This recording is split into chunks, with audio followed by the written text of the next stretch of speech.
내비게이션 109쪽 내비게이션 누가복음 5장 17절에서 32절, 마태복음 9장 1절에서 13절, 마가복음 2장 1절에서 17절. 순회 전도 후 일어난 특정 사건 두 가지를 짚어내자. 첫째는 지붕을 뜯고 내리워진 중풍병자를 고치신 일, 둘째는 마태복음을 기록한 레위 마태를 부르신 일. 예수 죄를 용서할 권한이 있다. 가이드, 하필 왜 이 두 사건만? 복음서에는 갈릴리에서 일어난 일이 엄청 많을 텐데 왜 하필 지붕을 뜯고 내리워진 중풍병자 사건과 마태를 부르심 이 두 사건이 첫 갈릴리 사역 때 일어난 일이라고 하는지부터 궁금하지 않으세요? 레위 마태를 부르신 때가 실말이랍니다. 12제자를 완전히 확정하신 때는 두 번째 유월절이 지나서입니다. 예루살렘에 유월절을 지키러 가셨다가 다시 갈릴리에 오셔서 2차 갈릴리 사역을 시작하실 때 말입니다. 그 말은 이미 그때 마태가 제자로 발탁되어 있었다는 뜻이겠죠? 사실 베드로, 안드레, 요한, 야고보, 빌립, 나다나엘, 마태를 제외한 나머지 5명은 언제 어떻게 12제자에 조인하기 시작했는지 정보가 없어서 알 수 없습니다. 그러나 분명한 것은 두 번째 유월절이 막 지나고 보니 이미 12제자가 조인하고 있는 중입니다. 그런데 마태를 부르시게 된 정보가 여기 마지막으로 있는 거예요. 그렇다면 당연히 두 번째 유월절 이전이어야 하겠죠? 또 만약 마태를 부르신 사건에 언제나 혹처럼 붙어다니는 사건이 있다면 그 사건도 유월절 이전에 일어난 일이겠죠? 지붕을 뜯고 내리워진 중풍병자 사건이 바로 혹처럼 붙어다니는 갈릴리에서의 사건이거든요. 하여 두 번째 유월절이 오기 전 첫 갈릴리 사역 마지막 즈음에 이 두 사건이 발생했다고 보는 거랍니다. 주일학교 때부터 교회를 다녔던 사람들은 수도 없이 들었던 우정의 스토리이지요. 중풍병자 친구를 위해 지붕을 뜯고 그 침상을 달아내려 병을 고치게 해주었다는 감동스러운 본문입니다.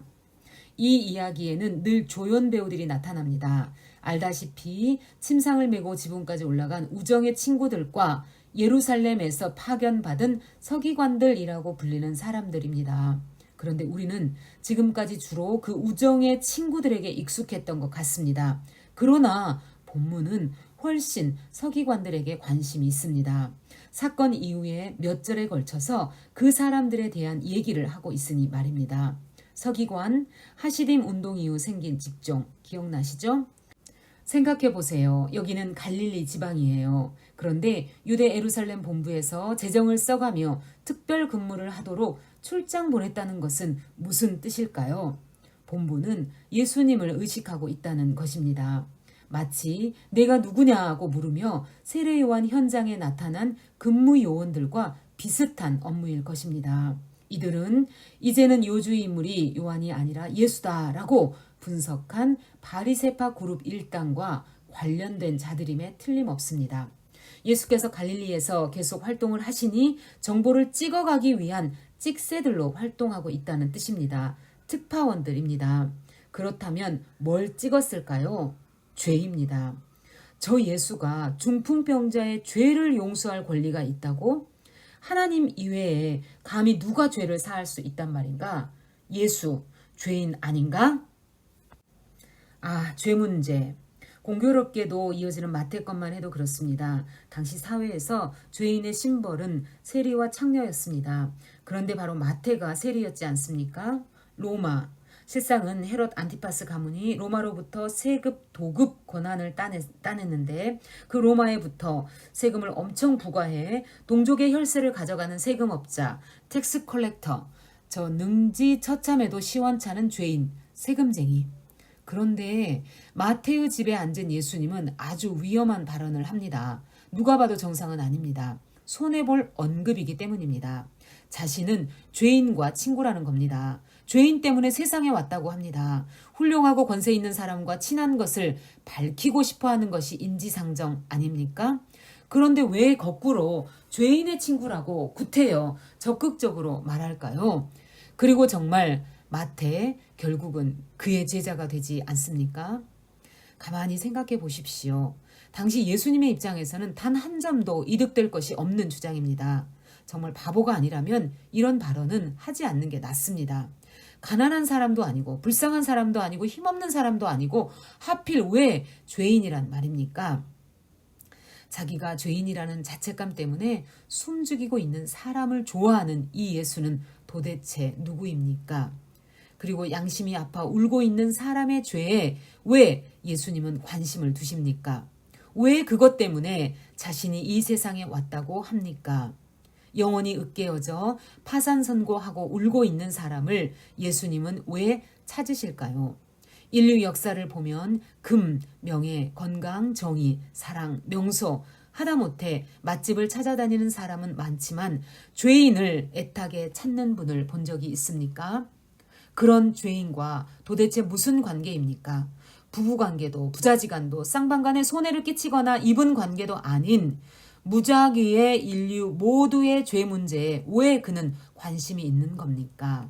이런 존재는 과연 누구란 말입니까? 인간 사회에서 가능한 도덕 공식입니까?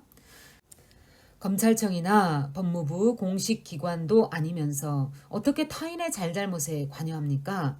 남이야 세리 일을 하든 몸을 팔든 돈을 떼먹든 왜 남의 죄가 관건입니까? 겉으로 드러난 범법 행위뿐 아니라 영혼의 속살 깊이 박혀 있어 알 수도 없는 생각으로 짓는 죄에 대해서까지도 왜 관여한다고 합니까? 사람이 잘못한 것이 왜 예수에게 관건이란 말입니까? 예수께 직접적인 해를 끼친 적도 없는데 왜 그 사람의 죄에 대해 언급합니까? 죄의 문제. 사람이 죄를 지으면 왜 사회나 국가는 죄인 여부를 가려야 합니까?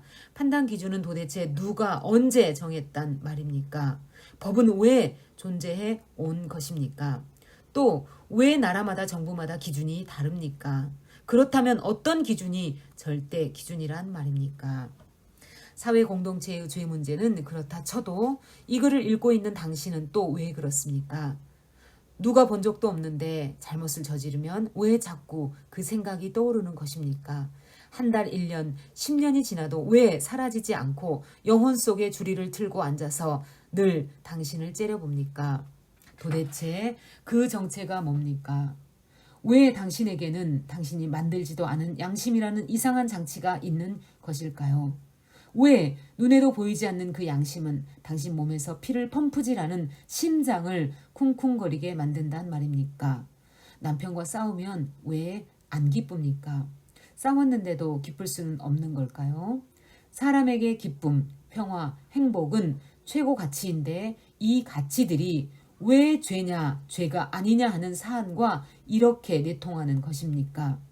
아내에게 와락고함을 지르는 순간 왜 마음에 샘솟듯 평화가 넘쳐날 수는 없는 걸까요?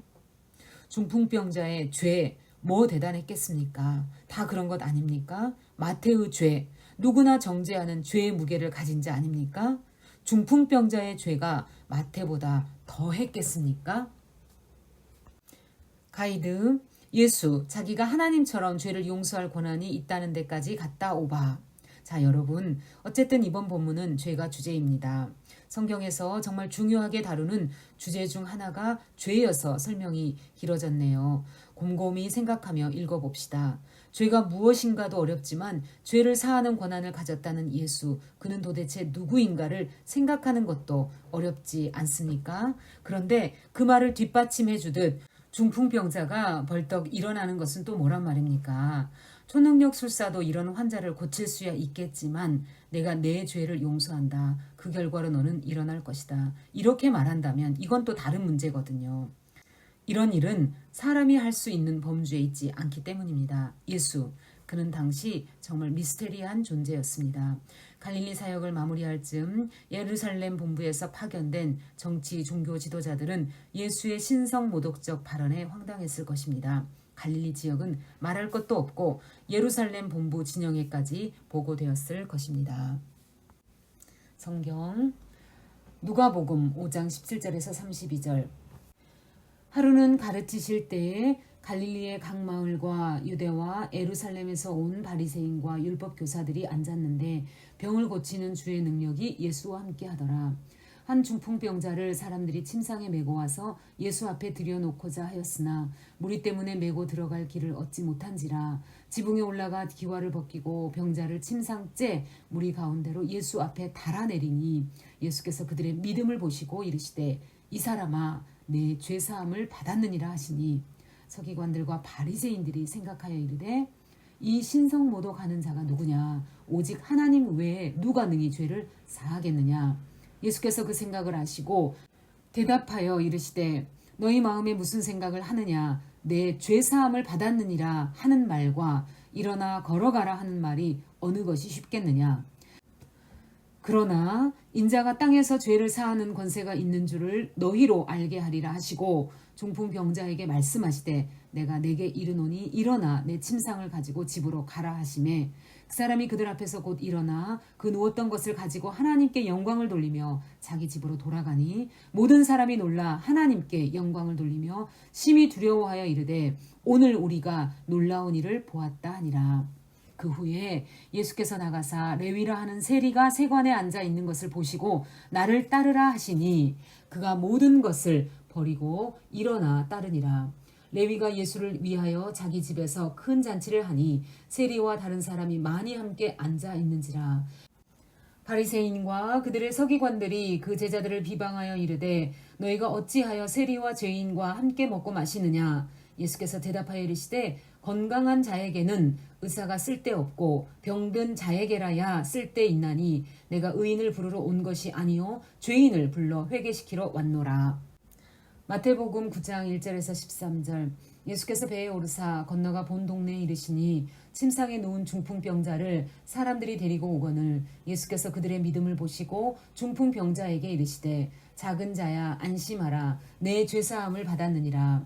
어떤 서기관들이 속으로 이르되 이 사람이 신성을 모독하도다. 예수께서 그 생각을 아시고 이르시되 너희가 어찌하여 마음에 악한 생각을 하느냐 내 죄사함을 받았느니라 하는 말과 일어나 걸어가라 하는 말 중에 어느 것이 쉽겠느냐. 그러나 인자가 세상에서 죄를 사하는 권능이 있는 줄을 너희로 알게 하려 하노라 하시고 중풍병자에게 말씀하시되 일어나 내 침상을 가지고 집으로 가라 하시니 그가 일어나 집으로 돌아가거늘 무리가 보고 두려워하며 이런 권능을 사람에게 주신 하나님께 영광을 돌리니라.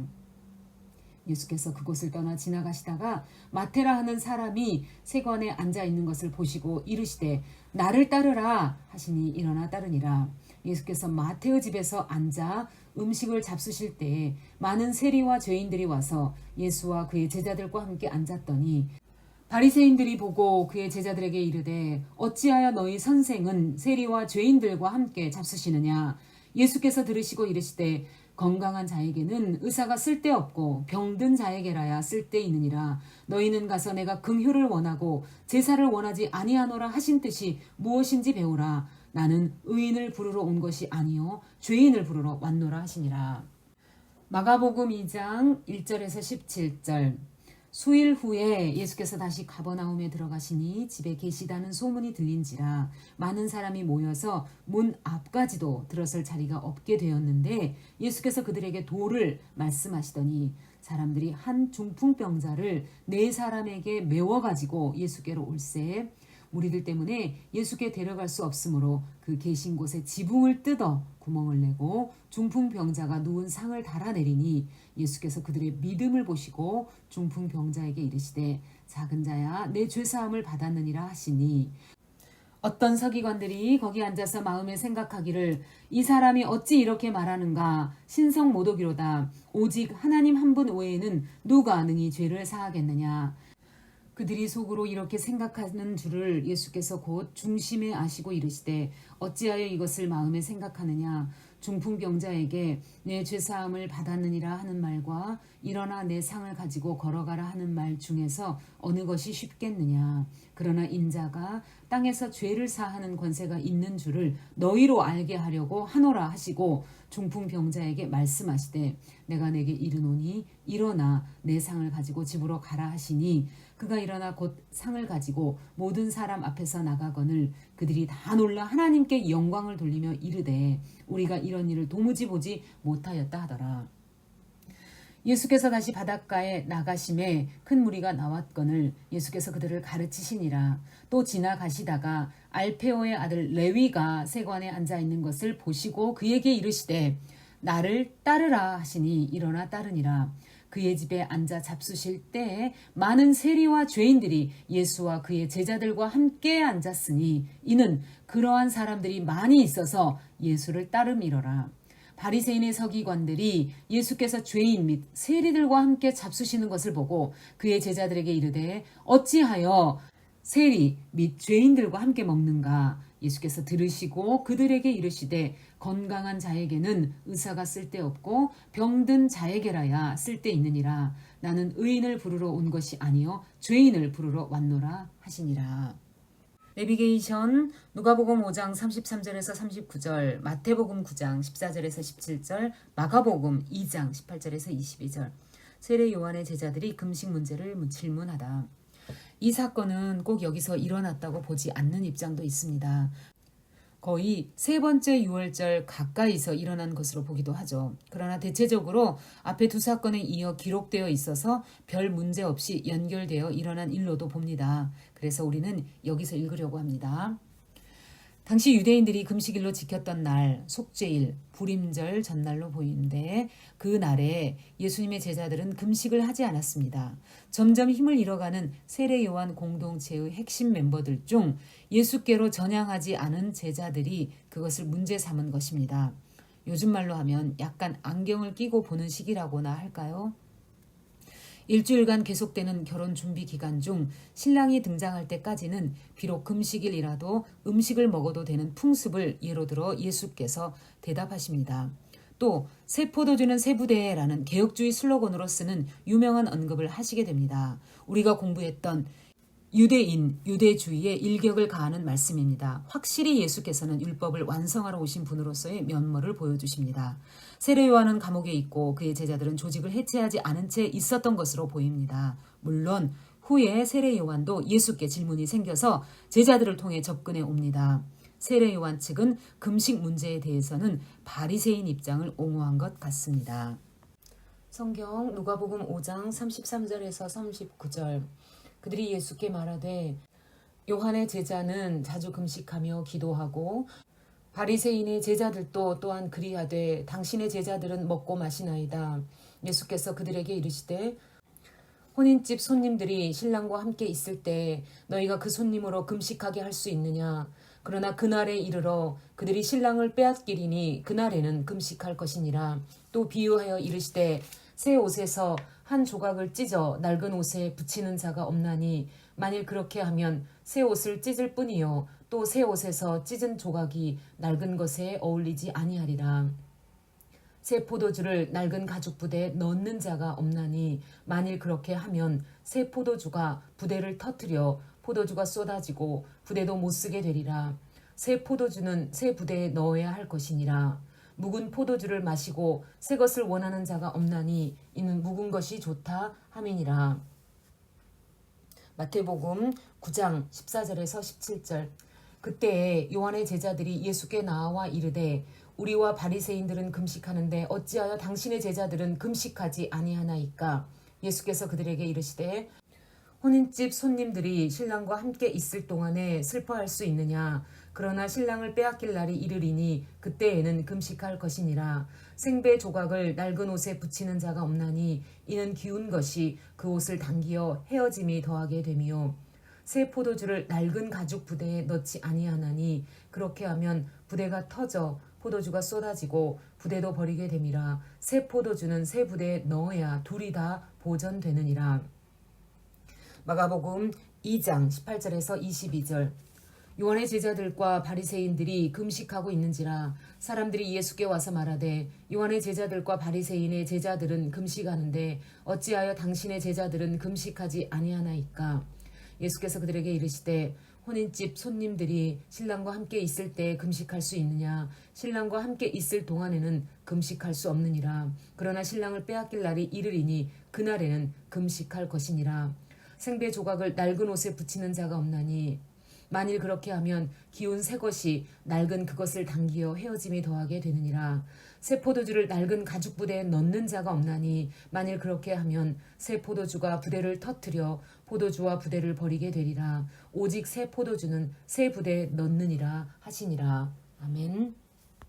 내비게이션 113쪽 신약 내비게이션 두 번째 6월절 2 예루살렘 사역 가이드 두 번째 6월절 2 다시 Y좌표로 이동. 이렇게 해서 예수님의 공생의 첫 갈릴리 사역이 끝났습니다. 다시 Y좌표 이동입니다. 두 번째 6월절이 찾아왔거든요.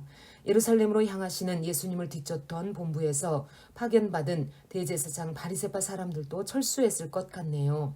이때 예수께서는 베데스다 연못에 38년 된 병자를 안식일에 고치십니다.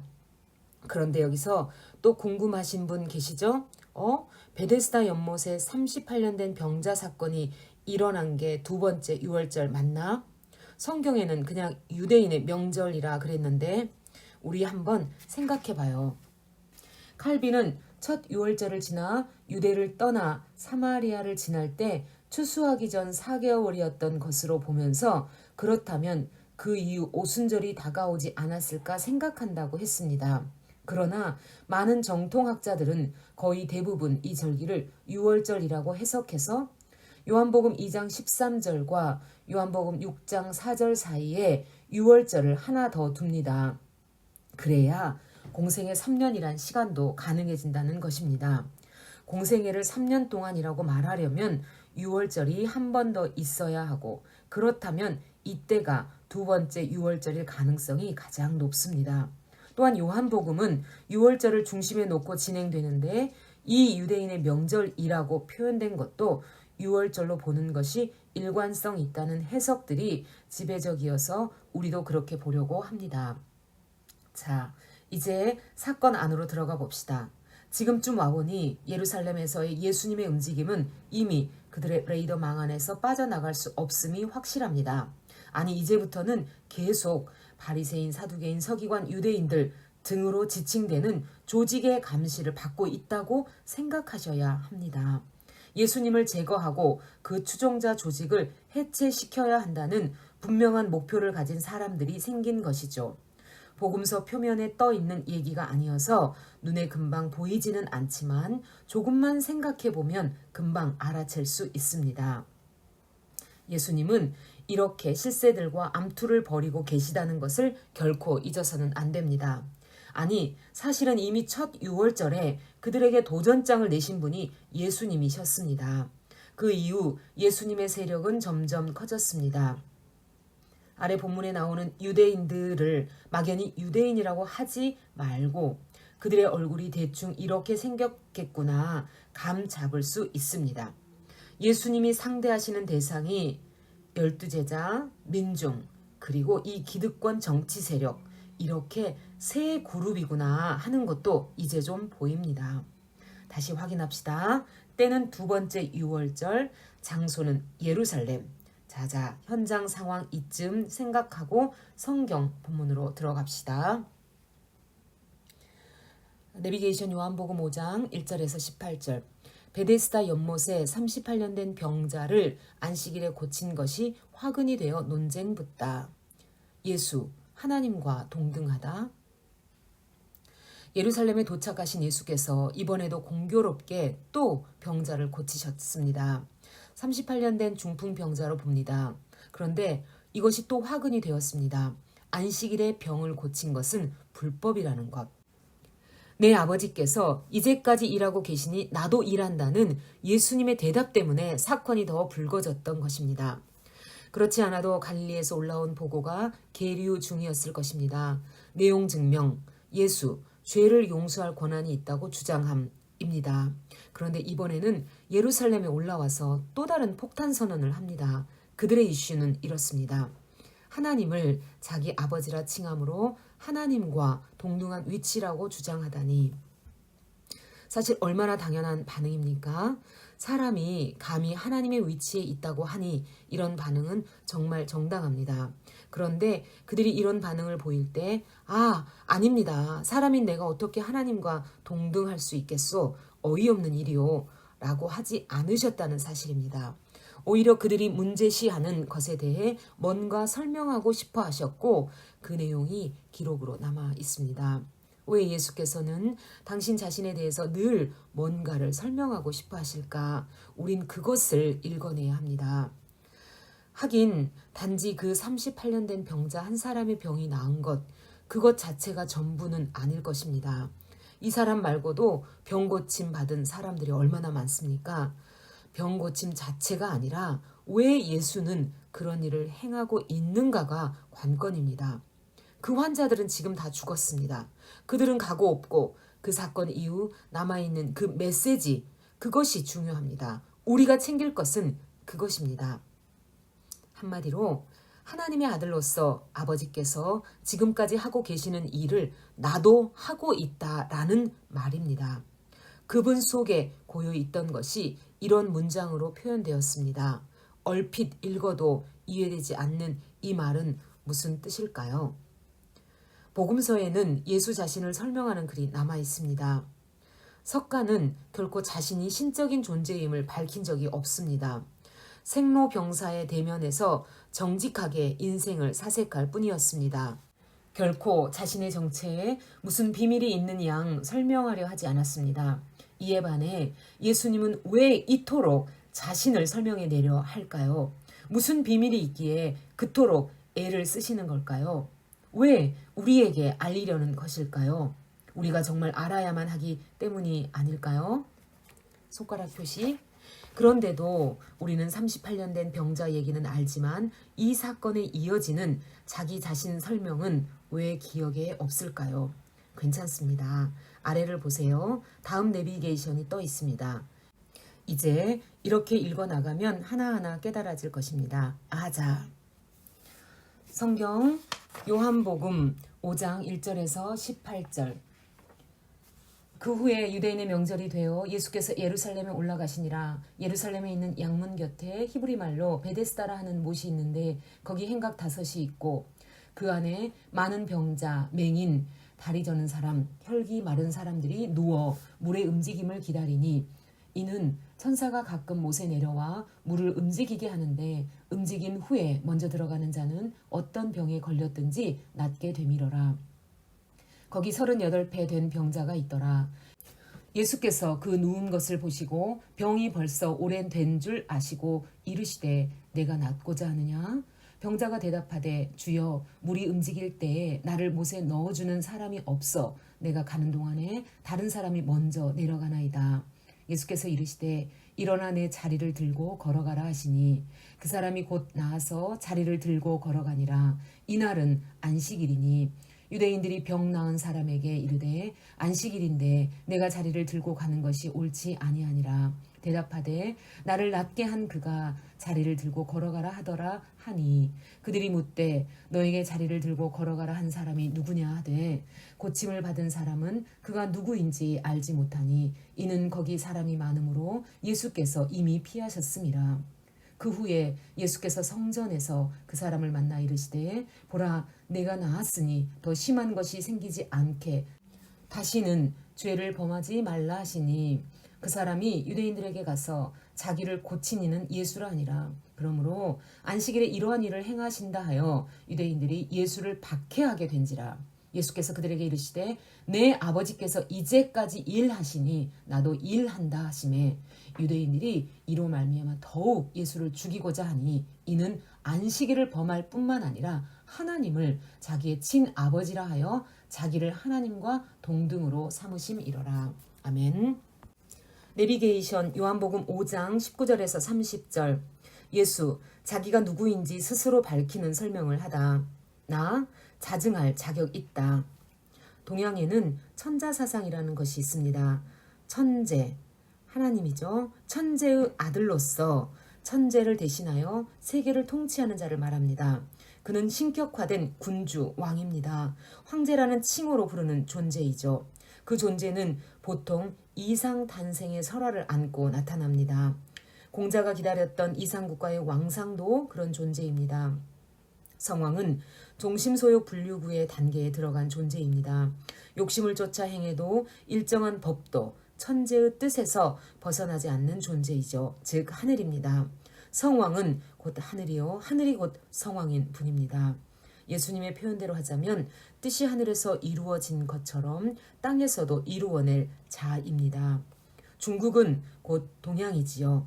동양에서 기다리고 있는 왕, 곧 메시아입니다. 궁극적 딜레마에서 민중을 구원해낼 동양의 메시아, 이 또렷한 프로필을 가진 자가 정말 중국에 존재했는가? 오늘의 중국이 역사상 최고로 잘 살고 있다면 그가 모택동인가 등소평인가 주은내 후진타오? 동양 최고 사상을 넘나드는 이 본문 요한복음 5장 19절에서 30절을 읽어보세요. 세계를 통치할 수 있는 진정한 왕으로 인정받으려면 잘 살게 해주는 정도가 아니라 적어도 영생을 공약으로 내걸어야 하지 않겠습니까? 인간의 궁극적인 딜레마가 죽음이니 말입니다. 그 정도 되려면 인간이어서 되겠습니까? 생명을 창조한 분이어야 하지 않겠습니까? 창조주의 핵심 사역이 생명 아니었습니까? 여섯째 날까지 쉬지 않고 일하신 결과 얻어내신 것이 사람, 생명이었습니다. 아담, 사람. 창조주 하나님의 꿈은 생명이었습니다. 사람을 살리는 일, 사람을 살게 해주는 일입니다. 빛, 공기, 하늘, 태양, 바다, 열매, 채소, 물고기. 사람 생명을 조준하고 치달아 창조에 내려오다 보니 만드신 것들입니다. 이렇게 창조로부터 지금까지 하나님이 해오시는 일은 생명 일입니다. 이 세상 역사 속에 하나님으로서 가장 하고 싶으신 일이 있으시다면 생명을 살리는 일이십니다. 아버지께서 지금까지 일하시니 나도 그 일을 한다. 이 말이 틀린 말입니까? 38년 된 병자를 고치신 일이 그 일 아닙니까? 사상 자체로 끝나는 공중 누각의 이론이 아니라 사람의 병을 실제로 고치고 실제로 살려내고 실제로 살아내셨습니다. 생명 일을 하셨습니다. 그런데 이렇게 당장 병 고치는 일을 넘어서서 인류 전체를 대상으로 공약하거니와 그것은 영생이라는 것입니다. 맞지 않습니까? 병을 고친들 결국은 죽는데 그게 무슨 의미가 있겠습니까? 맞습니다. 영생까지 나아가야 합니다. 병 고침이 끝이 아닙니다. 이 내용이 38년 된 병자를 고친 이후 뭔가 자신에 대해 설명하고 싶어 하셨던 그 메시지입니다. 하나님과 동등한 위치에 있는 하나님의 아들로서 사람을 심판하지 않고 영생을 주겠다고. 이렇게까지 아들이 최후 통첩하는데도 그 아들을 무시하면 그때는 심판이라고. 성경 요한복음 5장 19절에서 30절. 그러므로 예수께서 그들에게 이르시되 내가 진실로 진실로 너희에게 이르노니 아들이 아버지께서 하시는 일을 보지 않고는 아무것도 스스로 할 수 없나니 아버지께서 행하시는 그것을 아들도 그와 같이 행하느니라. 아버지께서 아들을 사랑하사 자기가 행하시는 것을 다 아들에게 보이시고 또 그보다 더 큰 일을 보이사 너희로 놀랍게 여기게 하시리라. 아버지께서 죽은 자들을 일으켜 살리심 같이 아들도 자기가 원하는 자들을 살리느니라. 아버지께서 아무도 심판하지 아니하시고 심판을 다 아들에게 맡기셨으니 이는 모든 사람으로 아버지를 공경하는 것 같이 아들을 공경하게 하려 하심이라. 아들을 공경하지 아니하는 자는 그를 보내신 아버지도 공경하지 아니하느니라. 내가 진실로 진실로 너희에게 이르노니 내 말을 듣고 또 나 보내신 이를 믿는 자는 영생을 얻었고 심판에 이르지 아니하나니 사망에서 생명으로 옮겼느니라. 진실로 진실로 너희에게 이르노니 죽은 자들이 하나님의 아들의 음성을 들을 때가 오나니 곧 이때라. 듣는 자는 살아나리라. 아버지께서 자기 속에 생명이 있음같이 아들에게도 생명을 주어 그 속에 있게 하셨고 또 인자됨으로 말미암아 심판하는 권한을 주셨느니라. 이를 놀랍게 여기지 말라. 무덤 속에 있는 자가 다 그의 음성 들을 때가 오나니 선한 일을 행한 자는 생명의 부활로 악한 일로 행한 자는 심판의 부활로 나오리라. 내가 아무것도 스스로 할 수 없노라. 듣는 대로 심판하노니 나는 나의 뜻대로 하려 하지 않고 나를 보내신 이의 뜻대로 하려 함으로 내 심판은 의로우니라. 가이드 yes or no. 심판하시나 구원하시다. 멸망이냐 번영이냐. yes or no. 저주인가 축복인가. 구약 중심에 흐르는 내용인 거 아시죠? 예수님의 이 메시지는 바리새인 학자들이 반론을 제기해도 당해내기 어려운 구약의 핵심이었습니다. 왕이 임해 있으면 그 왕을 왕으로 받아들이라는 것이었습니다. 그것이 생명이요, 구원이요, 행복이요, 축복이라는 것입니다. 구약, 왕싸움이라고 했던 것 기억나셔야 합니다. 하나님을 왕으로 받아들이는 것이 영생입니다. 이 사실을 알아야 다음 내비게이션이 보입니다.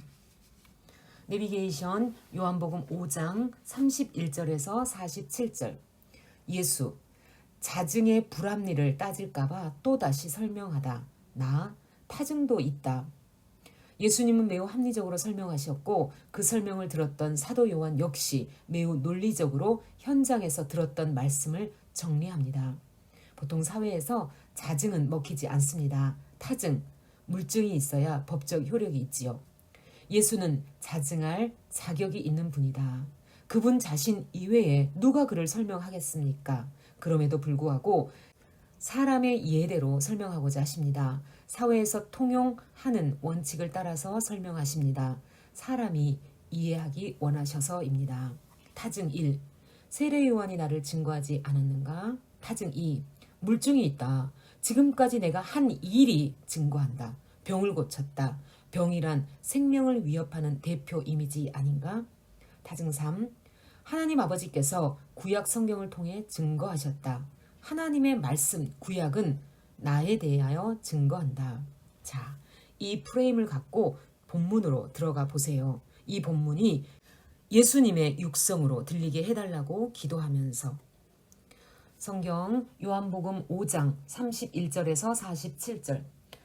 내가 만일 나를 위하여 증언하면 내 증언은 참되지 아니하되 나를 위하여 증언하시는 이가 따로 있으니 나를 위하여 증언하시는 그 증언이 참인 줄 아노라. 너희가 요한에게 사람을 보내매 요한이 진리에 대하여 증언하였느니라. 그러나 나는 사람에게서 증언을 취하지 아니하노라. 다만 이 말을 하는 것은 너희로 구원을 받게 하려 함이니라. 요한은 켜서 비추이는 등불이라. 너희가 한때 그 빛에 즐거이 있기를 원하였거니와 내게는 요한의 증거보다 더 큰 증거가 있으니 아버지께서 내게 주사 이루게 하시는 역사, 곧 내가 하는 그 역사가 아버지께서 나를 보내신 것을 나를 위하여 증언하는 것이요. 또한 나를 보내신 아버지께서 친히 나를 위하여 증언하셨느니라. 너희는 아무 때에도 그 음성을 듣지 못하였고 그 형상을 보지 못하였으며 그 말씀이 너희 속에 거하지 아니하니 이는 그가 보내신 이를 믿지 아니함이라. 너희가 성경에서 영생을 얻는 줄 생각하고 성경을 연구하거니와 이 성경이 곧 내게 대하여 증언하는 것이니라. 그러나 너희가 영생을 얻기 위하여 내게 오기를 원하지 아니하는도다.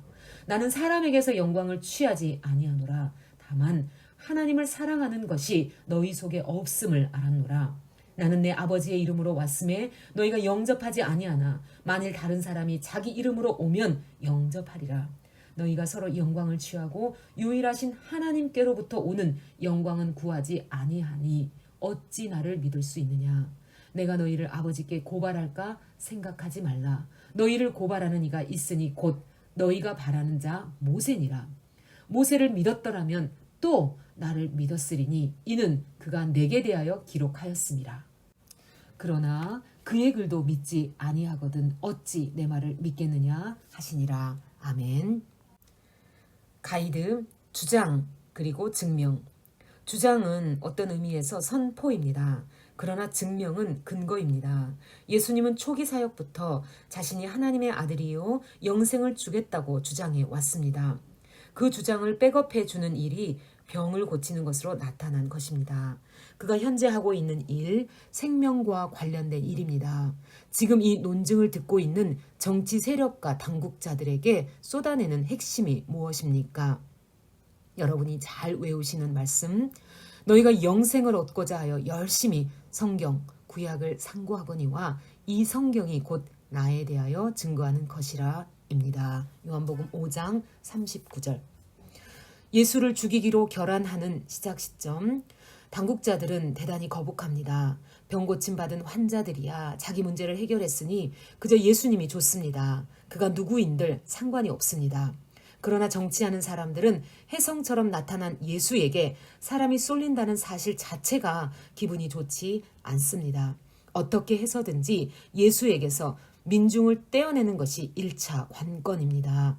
그러려면 예수의 문제점이 무엇인지 반드시 법적, 유대법으로든 로마법으로든 이 법적으로 드러내야 합니다. 한 구석에서 조용히 다루기에는 이미 지지 기반이 너무 커졌기 때문입니다.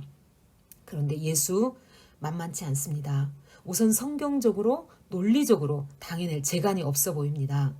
신학자들이 모두 힘써도 감히 뚫고 들어갈 빈틈이 없어 보입니다. 그렇다고 기득권 세력들이 항복하지는 않습니다. 이런 설명을 듣고도 그들은 예수를 그런 존재로 믿지 않습니다. 예수를 하나님의 아들이라는 독특한 존재, 예수의 유일성, 단 한 분밖에 없는 독생자, 그런 독특한 존재로 받아들이지 않겠다면 결론은 간단합니다. 예수는 신성모독 죄인입니다. 그럼 어떻게 해야 합니까? 제거해야 합니다. 그들은 38년 된 병자를 안식일에 고친 건수를 기점으로 결안합니다. 죽이자고. 수고하셨습니다.